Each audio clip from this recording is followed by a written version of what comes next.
پیچھے نماز کا حکم۔ پہلے تو ہم یہ دیکھیں کہ بد مذہب ہے کیا۔ ماشاءاللہ بڑا زبردست انہوں نے جملہ لکھا ہے، ان لفظوں کو دیکھ لیجئے گا۔ بد مذہب برے مذہب والا، برے مذہب والا، ٹھیک ہے۔ بد مذہب جس کی بد مذہبی حد کفر کو نہ پہنچی ہو، جس کی بد مذہبی حد کفر کو نہ پہنچی ہو، جیسے تفضیلیہ، اس کو امام بنانا گناہ اور اس کے پیچھے نماز مکروہ تحریمی واجب الاعادہ ہے۔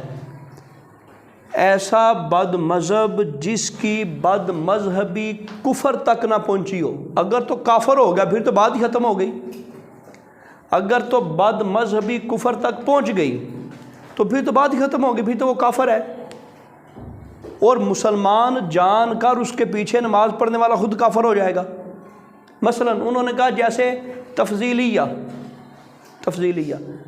یہ اہل تشیع رافضی، مسلمانوں کا عقیدہ کیا ہے؟ رسول پاک صلی اللہ علیہ وسلم کے بعد سب سے افضل کون ہے؟ پھر کون ہے؟ پھر کون ہے؟ پھر کون ہے؟ وہ کہتے ہیں سب سے افضل نبی پاک صلی اللہ علیہ وسلم کے بعد حضرت علی ہیں۔ وہ کہتے ہیں حضرت علی ہیں۔ یا کوئی بھی بندہ یہ نظریہ رکھے وہ مذہب اہل سنت سے نکل گیا۔ مذہب اہل سنت کیا ہے؟ مذہب اہل سنت یہ ہے کہ سب سے افضل صدیق اکبر ہے۔ ایک بندہ کہتا ہے نہیں سب سے افضل حضرت علی ہیں، اب وہ ہو گیا تفضیلی فضیلت دینے والا، تفضیلی فضیلت دینے والا۔ ایسے بندے کے پیچھے نماز نہیں پڑھیں گے، نماز نہیں پڑھیں گے۔ ایسے بندے کے پیچھے نماز پڑھنا کیا ہے؟ مکروہ تحریمی ہے۔ اگر پڑھ لی تو نماز کو دوبارہ لوٹانا واجب ہے، فرض نہیں ہے، فرض۔ وہ کافر کے پیچھے نماز ہونا جی، بندے کو پتہ نہیں، بعد میں پتہ چلا کافر ہے۔ بندے کو کسی وجہ سے کوئی مسلمان ایسا ہے کہ جس نے کفر کر لیا۔ اب دیکھیں بعض کا بندہ ہے قادیانی، اس نے سر پہ ٹوپی رکھی ہوئی ہے، داڑھی اس نے رکھی ہوئی ہے، وہ نماز پڑھا رہا ہے، پتہ نہیں ہوگا آگے کون ہے، بعد میں پتہ چلا وہ قادیانی ہے۔ قادیانی کے کفر میں شک ہے؟ کوئی شک نہیں۔ اب یہ نماز دوبارہ پڑھنی کیا ہے؟ فرض ہے، وہ واجب نہیں ہے، فرض ہے۔ کافر کے پیچھے نماز غلطی سے پڑھ لی تو وہ کیا ہے؟ فرض ہے۔ وہ دوسرا تفضیلی ہے، مسلمان ہے، کیا ہے؟ مسلمان ہے، لیکن اس نے مذہب اپنا خراب کر لیا ہے۔ حضرت علی کو اگر کوئی بندہ سب صحابہ سے افضل مانے گا وہ کافر نہیں ہوگا، وہ کافر نہیں ہوگا، وہ بد مذہب ہو جائے گا، ٹھیک ہے۔ اسے یہ کہیں گے کہ یہ مذہب اہل سنت سے خارج ہو گیا، کافر نہیں ہوگا۔ ایک ہے اسلام سے خارج ہونا، ایک ہے اہل سنت سے خارج ہونا۔ جو بندہ اسلام سے خارج ہوگا وہ کافر ہوگا، جو اہل سنت سے خارج ہوگا وہ کافر نہیں ہوگا، وہ کیا ہوگا؟ گمراہ ہوگا۔ یا اس کو بد مذہب بولیں گے یا اس کو گمراہ بولیں گے۔ گمراہ کے بارے میں، بد مذہب کے بارے میں نظریہ کیا ہے؟ اللہ چاہے اس کو بخش دے، چاہے تو اس کو سزا دے، ٹھیک ہے۔ اور کافر کے بارے میں نظریہ کیا ہے؟ اللہ اس کو ہمیشہ سزا دے گا، اس کو جزا دینا بخشنے والا، یہ تو سوال ہی پیدا نہیں ہوتا، ٹھیک ہے۔ بد مذہب کا اور گمراہ کا حکم لگ گئی سمجھ؟ ایک ہے بد مذہب اور گمراہ کے پیچھے نماز پڑھنا کیا ہے؟ مکروہ تحریمی ہے، گناہ ہے، اس کے پیچھے نماز نہیں پڑھیں گے، نماز نہیں پڑھیں گے۔ اگر پڑھ لی تو دوبارہ لوٹانا کیا ہے؟ واجب ہے۔ یہ ضرور ذہن میں رکھیں، جہاں واجب ہے وہاں واجب کہنا ہے، فرض نہیں کہہ دینا، مسئلہ سارا خراب ہو جائے گا۔ ہاں جی ہاں، ان کو بھی یہی سمجھ لیا جائے گا۔ ہمارے نزدیک، اہل سنت کے نزدیک، پھر دیوبندیوں کو، وہابیوں کو، اہل تشیع کو، باقی ساروں کو اس کیٹیگری میں وہ لے کے آتے ہیں، علماء اسی کیٹیگری میں لے کے آتے ہیں۔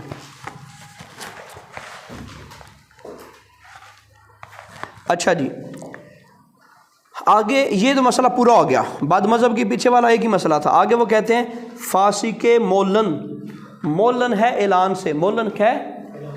مولن کیا ہے؟ اعلان سے۔ معلن لفظ دیکھیں، معلن اعلان سے۔ فاسق مولن، فاسق گناہ کرنے والا، مولن اعلانیہ، اعلانیہ گناہ کرنے والا. فاسق مولن کون ہوتا ہے؟ اعلانیہ گناہ کرنے والا. جیسے شرابی، جواری، زانی، سود خور، چغل خور وغیرہ جو کبیرہ گناہ اعلانیہ کرتے ہیں، ان کو امام بنانا گناہ ہے، اور ان کے پیچھے نماز مکروہ تحریمی واجب الادا ہے. ٹھیک ہے، ان کے پیچھے بھی واجب الادا ہے. اچھا، امام کو ہرگز ایسا نہیں ہونا چاہیے، امام کو پارسا ہونا چاہیے، نیک ہونا چاہیے. لیکن ایک امام فاسق مولن نہیں ہے، فاسق مولن نہیں ہے، لیکن ہے وہ فاسق. اچھا، فاسق اور فاسق مولن میں فرق کیا ہے آپ بتائیں سادہ لفظوں میں. آپ کیا کہیں گے؟ عام بندہ آپ سے سوال کرے گا تو آپ کیا کہیں گے؟ ہاں، جو چھپ کے کرے ویسے اپنے گناہ کرے، کسی کو کوئی علم نہیں ہے. ایسے امام کو تو وہ تو اس کے اپنے اوپر لازم ہے نا، وہ اپنی احتیاط کرے، وہ توبہ کرے، گناہوں سے بچے. عوام کے لیے کیا حکم ہے؟ عوام کے لیے، مقتدیوں کے لیے کیا حکم ہے؟ اس کے جو پرسنل معاملات ہیں وہ جانے، اس کا رب جانے، وہ جانے اس کا. لیکن جب پتہ چل گیا گناہوں کا، پھر اس کے پیچھے نماز نہیں ہوتی، نماز نہیں ہوتی. نماز پڑھنی واجب الادا ہے. دوبارہ نماز پڑھنی، آپ کہیں گے واجب ہے، فرض کیوں نہیں ہے؟ فرض اس لیے نہیں ہے تو مسلمان ہے تو مسلمان، بے شک گناہ گار ہے، ابھی کافر تو نہیں نہ ہوا، مسلمان ہے. جواری ہے جوا، جوے کھیلنے والے کو جواری کہتے ہیں، جو جوا کھیلتا ہے. یہ ہمارے عام طور پہ جتنے لوگ یہ کرکٹ وغیرہ کھیلتے ہیں، دیگر معاملے، اکثر ان میں جواری ہیں. گاؤں دیہات کے اندر بھی جواری ہیں. آپ کہیں گے جی وہ کیسے؟ ایک بندے نے کہا جی اپنا دوسرا جیڑا جیت گیا انہوں ساری ٹیماں جڑیاں نے نا 5-5 ہزار روپیہ دیو جی، 5-5 ہزار روپیہ دیو جی. جیڑا جیت گیا انہوں 50 ہزار روپیہ نام، جیڑا جیت گیا انہوں 50 ہزار. تو جوے چ کی کرتے سن؟ جوے چ تاش کھیلتے سن، شطرنج کھیلتے سن، وہ گیماں کھیل، جیڑا جیت گیا وہ ساری رقم لے گیا. یہ جوا ہوتا ہے. جوا ہوتا ہے رسک میں. جوے کی چھوٹی سی تعریف کیا ہے؟ یا پیسہ ڈوب گیا یا اگلے کا بھی آ گیا، اپنا ڈوب گیا اگلے کا بھی آ گیا. اس طرح کے جو معاملات وہ سارے جوے میں. کوئی بھی ایسا کام آپ رسک میں کر رہے ہیں کہ یار یہ میں پیسے دے رہا ہوں، یا 100 دے کے اب وہ جو قسمت پوڑی وغیرہ ہوتی تھی اس کے اندر آپ کہیں جی میں 100 روپے کا، وہ کہتے جی 1000 روپے کا نام ہے جی، 100 روپے کی یہ ٹکٹ ہے، پرچی ہے، تو آپ لیں گے تو ادھر میں 1000 روپے نکل گیا. تو آپ کا بندہ کہتے ہیں ٹھیک ہے، 100 روپیہ ڈوبنے کا چانس ہے نا جی، کنفرم تو نہیں ہے. 100 دیا 100 ڈوب گیا. کیا ہونا تھا؟ یا تو سو ڈوبنا تھا یا 100 دے کے 1000 کا انعام مل جانا تھا. جو ہے ٹھیک ہے. سود کیا ہے؟ سود کی کئی طریقیں ہیں. قرض دے کے پیسہ قرض دے کے اس کے اوپر منافع لینا، پیسہ دے کے بغیر کسی وجہ کے منافع لینا، پیسے کے ذریعے پیسے. اب آپ کہیں گے جی منافع تو سارے لیتے ہیں، لیکن وہ کیا کرتے ہیں؟ وہ چینی بیچ کے منافع لے. بازار سے کتنے کی چینی لے کے آیا؟ 1000 کا توڑا، یہاں آ کے کتنے کا بیچا؟ 1200 کا. ڈائریکٹ اس نے نہیں کیا، اس نے کیا کیا ہے؟ محنت کی ہے، کوشش کی ہے، وہ جنس لے کے آیا ہے، جنس بیچنے کے بدلے اس نے پیسے لیے ہیں. 1000 دے کے 1200 لیتا تو یہ جائز نہیں تھا، 1000 لے کے 1200 دیتا تو یہ جائز نہیں تھا. اگر کوئی بندہ کہے جی آج مجھے پیسے دی لوڑ ہے، تیری مہربانی منو آج 1000 دے دے تو کل میرے کو 1100 لے لی، یہ سود ہے. بینکوں والوں سے بندہ کیا کرتے ہیں؟ ساری مجبوری ہے جی، مہربانی کرو جی، سانو پیسے دیو تو اپنا ہوں 5 لاکھ دیو، سال بعد سارے کو 6 لاکھ لے لیو. سود ہے. اچھا جی، شرابی، جواری، زانی، سود خور، چغل، جو لانیہ گناہ کرنے والا اس کو فاسق مولن کہتے ہیں. ایسے امام کے پیچھے نماز پڑھنا واجب الادا ہے. وہ بد مذہب جس کی بد مذہبی حد کفر کو پہنچ گئی ہو، جیسے رافضی، اگرچہ صرف حضرت ابوبکر صدیق کی خلافت یا صحابیت سے انکار کرتا ہو، یا شیخین کی شان میں تبرہ کہتا ہو، جہمی، مشبہ، قدری، اور وہ جو قرآن کو مخلوق بتاتا ہے. اچھا آگے یہ تفصیلات ہیں، شروع سے ہم دیکھ لیتے ہیں. یہ خلاصہ یہ ذہن میں رکھیں، وہ بد مذہب جس کی بد مذہبی حد کفر کو پہنچ گئی ہے. ایسا بد مذہب جو کفر تک پہنچ گیا ہے. وہ آگے کہہ رہے ہیں جیسے رافضی اہل تشیع کو بولتے ہیں، رافضی اہل تشیع کو بولتے ہیں، اگرچہ حضرت صدیق اکبر کی خلافت یا صحابیت سے انکار کرتا ہوں، اگر ان کے صحابی ہونے کا انکار کرے نا جی، ان کے صحابی ہونے کا انکار کرے یا ان کی خلافت کا انکار کرے یا شیخین کی شان اقدس میں تبرہ بولے، شیخین جب آئے گا نا جی صحابہ کی بات تو شیخین سے مراد ہوگا حضرت ابو بکر صدیق اور حضرت عمر فاروق۔ اسی طرح جب حدیث میں شیخین ہوگا تو اس میں الگ الگ ہستیاں آئیں گی۔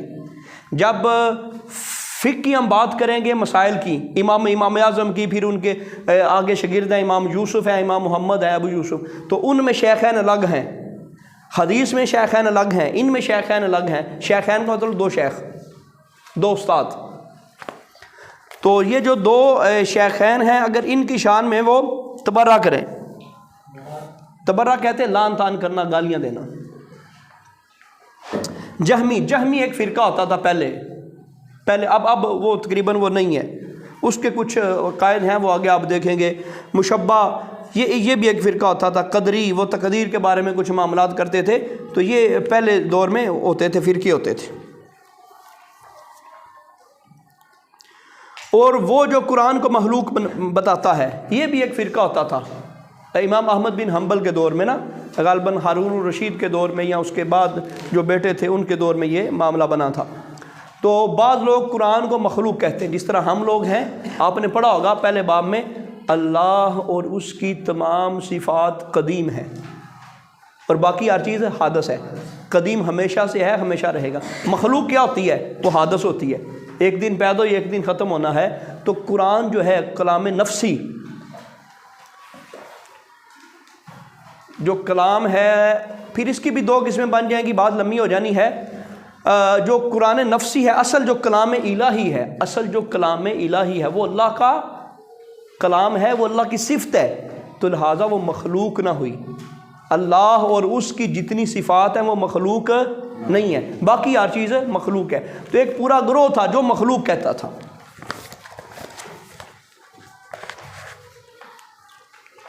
اور وہ جو شفاعت یا دیدار الہی یا عذاب قبر یا کرامن کاتبین کا انکار کرتا ہے، اس کے پیچھے نماز نہیں ہوتی، ان ساروں کے پیچھے نماز نہیں ہوتی۔ بندہ دیدار الہی کا، یہاں دنیا میں دیدار الہی کسی کو نہیں ہو سکتا، دنیا میں دیدار الہی کسی کو نہیں ہو سکتا، جنت میں ہوگا۔ لیکن ایک بندہ شیرے سے انکار کرتا ہے کہ جنت میں بھی دیدار نہیں ہوگا، کرامن کاتبین کا انکار کرتا ہے، قبر کے عذاب کا انکار کرتا ہے، فرشتوں کا انکار کرتا ہے، ان سارے لوگوں کے پیچھے نماز نہیں ہونی۔ کیوں؟ ان کی بد مذہبی حد کفر تک پہنچی ہوئی ہے، بد مذہبی حد کفر تک پہنچی ہوئی ہے۔ اس سے سخت تر حکم ان لوگوں کا ہے جو اپنے آپ کو مسلمان کہتے ہیں بلکہ متبع سنت بنتے ہیں۔ متبع، اتباع کرنے والے، سنت کی اتباع کرنے والے۔ اور اس کے باوجود بعض ضروریات دین کو نہیں مانتے، اللہ عز و جل و رسول صلی اللہ علیہ وسلم کی توہین کرتے یا کم از کم توہین کرنے والوں کو مسلمان جانتے ہیں، ان کے پیچھے بھی بالکل نماز جائز نہیں ہے۔ ٹھیک ہے، وہ کہتے ہیں بعض وہ لوگ جدھر ابو بکر نے اشارہ کیا تھا، بعض وہ لوگ کہ جو اپنے آپ کو یہ کہتے ہیں ہم مسلمان ہیں، ہم سنت پہ چلتے ہیں، ہم قرآن پہ چلنے والے ہیں، ہم حدیث پہ چلنے والے ہیں، لیکن وہ کہتے ہیں کہ اگر ان کی بات کے اندر اللہ کی توہین یا رسول پاک کی توہین ہو، کوئی بھی مسلمان ہو، وہ بریلوی ہو، چاہے کوئی بھی ہو، وہ سنی ہو، وہ کوئی بھی ہو، اللہ اور اس کے رسول کی جو توہین کرے گا وہ دائرہ اسلام سے خارج ہو جائے گا۔ اچھا، جس نے توہین کی ہو پچھلے دور میں، جس نے توہین کی ہو وہ کیا ہوا؟ دائرہ اسلام سے خارج ہوا۔ اب اس کو بندہ مسلمان مانے تو بندہ خود دائرہ اسلام سے خارج ہو گیا۔ اصول کیا ہے؟ کافر کو کافر جاننا، ماننا، ضرورت کے وقت کافر کہنا یہ فرض ہے۔ کافر کو کافر جاننا، کافر ماننا، اور جب ضرورت پڑے اس کو کافر کہنا یہ فرض ہے، یہ ضروری ہے۔ اسی طرح مسلمان کو مسلمان ماننا، جاننا اور اس کو مسلمان بتانا یہ ضروری ہے، لیکن اگر الٹ کر دیا تو الٹ کرنے والا بندہ دائرہ اسلام سے خارج ہو جائے گا۔ آپ نے بال دیکھی ہے نا جی، وہ بال اس طرح پھینکیں تو بندے کے منہ پہ آتی ہے، بال پھینکے تو منہ پہ آتی ہے۔ اگر کسی مسلمان کو کافر کہہ دیا، مسلمان کو کافر کہہ دیا تو تب بھی بندہ کافر ہو جاتا ہے، کسی کافر کو مسلمان کہہ دیا تو تب بھی بندہ کافر ہو جاتا ہے۔ کافر کو کافر ماننا ضروری ہے، مسلمان کو مسلمان ماننا یہ ضروری ہے، وہ یہاں یہ بات کر رہے ہیں۔ اچھا جی، فاسق کی اقتدا کا حکم، فاسق کے پیچھے نماز، فاسق کی اقتدا نہ کی جائے مگر صرف جمعہ میں، اس میں مجبوری ہے، باقی نمازوں میں دوسری مسجد میں چلا جائے، اور جمعہ اگر شہر میں چند جگہ ہوتا ہو تو اس میں بھی اقتدا نہ کی جائے، دوسری مسجد میں جا کر پڑھے۔ ٹھیک ہے، جمعہ بغیر جماعت کے ہو جاتا ہے؟ نہیں ہوتا، جمعہ نہیں نہ ہوتا، وہ کہتے ہیں یہاں تو مجبوری ہے، یہاں تو مجبوری ہے۔ ایک علاقہ ہے، اس علاقے کے اندر ایک ہی جگہ پہ جمعہ ہوتا ہے، اب فاسق ہے پڑھانے والا، اس کے پیچھے جمعہ پڑھ لیں گے، لیکن اس کو پتہ ہے اور مسجد ہے، آگے کچھ فاصلہ کر لوں گا تو اور مسجد مل جائے گی، اب وہ دوسری مسجد میں جا کے جمعہ پڑھے گا۔ فاسق کی ابتدا اس صورت میں ہوگی، اس صورت میں نہیں ہوگی۔ امام کا تنہا اونچی جگہ کھڑا ہونا مکروہ ہے، اگر بلندی تھوڑی ہو تو مکروہ تنزیہی، اگر بلندی زیادہ ہو تو مکروہ تحریمی۔ کبھی آپ نے مدنی چینل دیکھا ہو، اور مدنی چینل میں کبھی آپ نے وہ نماز پڑھتے ہوئے دیکھا امیر اہل سنت کو، وہ اوپر ہوتے ہیں بہت زیادہ اونچائی پہ، وہاں پہ شیشہ لگا ہوا ہے، وہاں پہ آپ کھڑے ہیں، ساتھ کوئی ایک دو نمازی کھڑے ہیں، باقی ساری مسجد پیچھے ہے۔ اس طرح جائز ہے، اس طرح جائز ہے۔ اکیلا امام کھڑا ہے، اکیلا امام کھڑا ہے، مقتدی زیادہ اونچائی پہ، مقتدی پیچھے نہیں، تو یہ طریقہ ٹھیک نہیں ہے۔ امام کا تنہا اونچی جگہ کھڑا ہونا مکروہ ہے، اگر بلندی تھوڑی ہے، تھوڑا جا اونچا ہے، بالکل تھوڑا سا، تو یہ مکروہ تنزیہی ہے، اور اگر بلندی زیادہ ہے تو مکروہ تحریمی ہے۔ مکروہ تحریمی کا مطلب کیا ہوتا ہے؟ نماز کو دوبارہ لٹانا واجب۔ امام نیچے ہو اور مقتدی اونچائی جگہ پر، یہ بھی مکروہ اور خلاف سنت ہے، یہ بھی مکروہ اور خلاف سنت ہے۔ مسبوق اپنی چھوٹی ہوئی رکعتوں کے ادا کرنے میں منفرد ہے، مسبوق اپنی چھوٹی ہوئی رکعتیں ادا کرنے میں منفرد ہے، پھر اس کے اوپر منفرد کے احکام لگیں گے، اکیلے کے۔ مسبوق کس کو کہتے ہیں یہ یاد کر لیجئے گا، آگے تاریخ بھی آ رہی ہے۔ اچھا، پھر اس کو ہم آگے پڑھیں گے مسبوق کو، ٹھیک ہے، مسبوق کو ہم آگے پڑھیں گے۔ آپ کے ذہن میں یہ مسئلہ آیا ہوگا کہ یار مدینہ شریف میں اور بڑے بڑے شہروں میں عمومی طور پہ ایسے ہوتا ہے کہ امام نیچے کھڑا ہے اور دوسری بلڈنگ میں، چوتھی بلڈنگ میں، پانچویں بلڈنگ میں لوگ کھڑے ہیں، ایسے ہوتا ہے نا۔ تو کبھی ایسے ہوتا ہے کہ امام اوپر کھڑا ہے، لوگ سارے نیچے ہیں، تو یہ کیا مسئلہ ہو گیا؟ صرف جو پہلے لوگ ہیں نا جی، پہلی صف، وہ امام کے برابر ہو، باقی اونچے نیچے آگے پیچھے دائیں بائیں ہو تو بات بن جائے گی۔ امام سے آگے کوئی نہ بڑھے، امام سے آگے کوئی نہ بڑھے، ٹھیک ہے۔ اور کوئی مسئلہ؟ کر دو جی بند۔